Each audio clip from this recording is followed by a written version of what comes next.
Daí, mano, começar mais um videozeiro aí pro canal. Então vamos lá, hoje é um bike check de uma Aro 29, uma Soul LSL70. Então começar aqui já por cima. Guidão de 700mm é um Soul. Pera aí, não vai focar.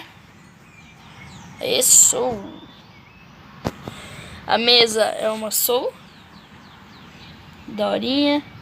Freio Shimano, hidráulico, não sei qual é, já acoplado com o trocador.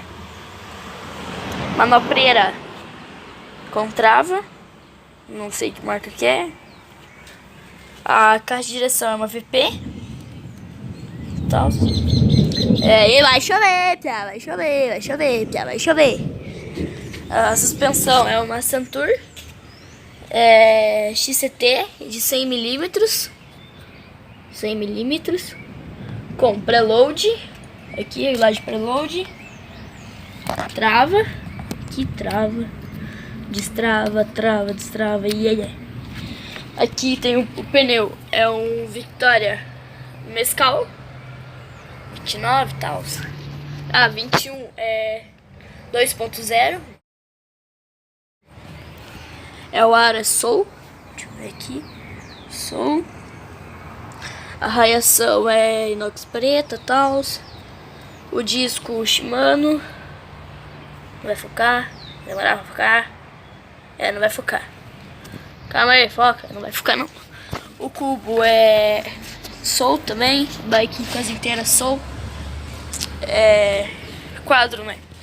Quadro é um Soul SL70.